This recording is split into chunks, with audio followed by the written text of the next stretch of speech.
Hay lugares que parecen comunes, pero guardan algo que no quiere ser recordado. Y hay caminos que no se construyen sobre tierra, sino sobre pactos. Al costado de un liceo comercial donde cada mañana ingresaban adolescentes sin imaginar lo que se ocultaba a pocos metros de sus aulas, existía un terreno cercado, irregular y silencioso que nunca debió formar parte del paisaje cotidiano del pueblo.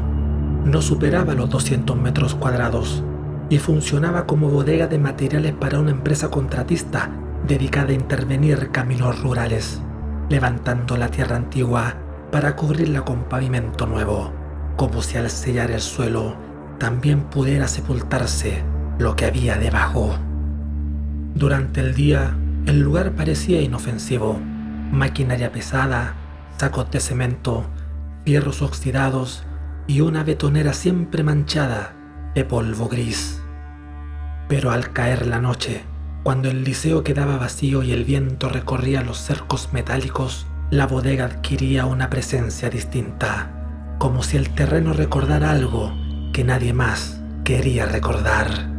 Allí trabajaban dos guardias, uno diurno, otro nocturno, y entre los jornales contratados se encontraba Eduardo, 30 años, dispuesto, silencioso, cargaba escombros, limpiaba herramientas, asistía en la mezcla de concreto y, cuando había tiempo, contaba historias del campo, relatos antiguos y macabros que incomodaban incluso a los más escépticos. Nadie sospechó que Eduardo conocía aquellas historias porque, de algún modo, las sentía propias. Observaba más de lo que hablaba, escuchaba más de lo que parecía y esperaba. Un día, el capataz le pidió que cubriera el turno del guardia diurno en la bodega. Eduardo aceptó sin dudarlo. Aquella tarde, mientras el liceo atravesaba una jornada silenciosa, una alumna permanecía sola en el patio, separada del resto por una sanción menor. Nadie notó cuando dejó de estar allí. El pueblo pensó en fuga, en error, en distracción, pero el terreno supo la verdad, porque la ofrenda no era solo un cuerpo. El pacto exigía algo que no puede enterrarse, algo que existe una sola vez en cada vida. No pedía muerte inmediata, exigía quebrar lo intacto, robar lo que aún no había sido tocado por el mundo.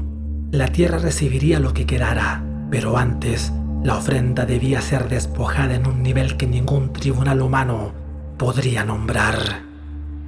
Cuando cayó la noche, Eduardo se ofreció también para cubrir el turno nocturno.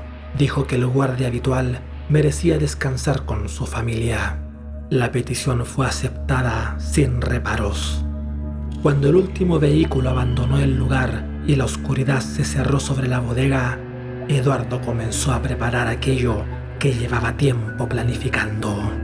Dispuso una mesa entre las máquinas, encendió velas y marcó símbolos antiguos que no pertenecían a ninguna religión conocida por el pueblo. No rezó, no buscó redención. Lo que hizo fue llamar. Invocó a entidades que, según las historias que él mismo relataba, habitaban bajo la tierra removida, guardianes antiguos de pactos sellados con sangre y silencio. El acuerdo fue simple y brutal: impuridad a cambio de ofrendas, olvido a cambio de entregas. Durante un tiempo, el pacto pareció cumplirse. Cuando la policía inició las primeras investigaciones por desapariciones, Eduardo siempre estaba allí, vigilando máquinas, respondiendo con calma las preguntas del oficial, observando cómo el amanecer iluminaba el terreno.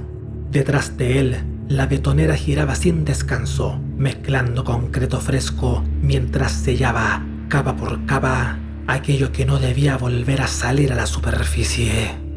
Los meses pasaron y el pueblo comenzó a cambiar. El miedo se instaló lentamente, como una humedad persistente.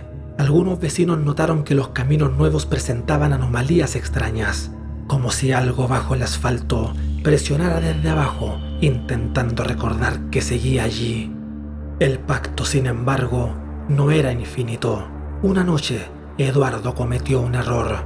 La ofrenda no cumplía las condiciones antiguas. El ritual fue incompleto y aquello que respondió no aceptó excusas. Las primeras señales llegaron desde su propia mente, pensamientos ajenos, recuerdos que no le pertenecían. Sintió el miedo de cada víctima multiplicado, amplificado, desgarrando lentamente cualquier resto de razón. Luego, las presencias se manifestaron, criaturas de formas imposibles, algunas carentes de ojos, otras con bocas deformes. Eduardo fue arrastrado fuera del mundo conocido, hacia un espacio que no obedecía las leyes humanas.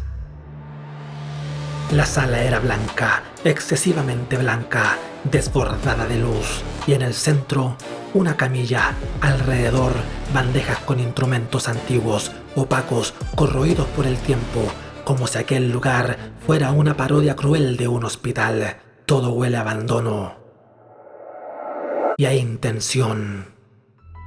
Lo sujetan con cuidado, casi con respeto. No buscaban matarlo, buscaban algo peor. El primer dolor llega como una punzada imposible de comprender, luego otro y otro más. Su cuerpo comienza a perder la forma que siempre conoció, fragmentado con una precisión metódica. Cada límite que creía definitivo es atravesado, cada certeza anulada.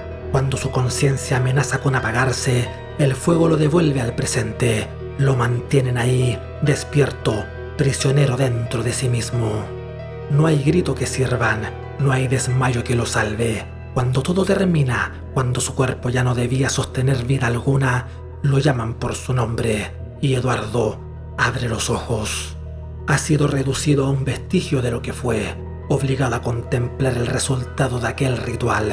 Y entonces entiende, no es una ejecución, es una condena. Porque volverá a empezar, y volverá a empezar, y volverá a empezar, por toda la eternidad.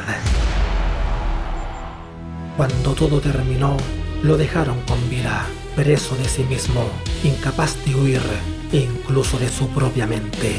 En la superficie, vecinos alertaron a la policía tras una última desaparición, ya que fueron testigos de cómo este maniático raptó desde su propia casa a su última víctima. Eduardo fue encontrado de pie, cubierto con sangre seca, inmóvil, con los ojos abiertos, frente a la betonera aún tibia. Dentro de la máquina, los oficiales quedaron horrorizados al ver semejante espectáculo. Allí, con intenciones de hacer desaparecer,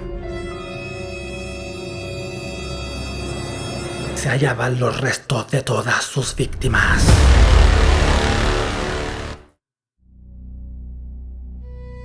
Días después, las carreteras parecieron normalizarse, pero el pueblo nunca volvió a ser el mismo. Porque hay caminos que no se construyen sobre tierra, sino sobre pactos antiguos. Y bajo ciertos terrenos, incluso cuando todo parece en calma, algo sigue girando en silencio.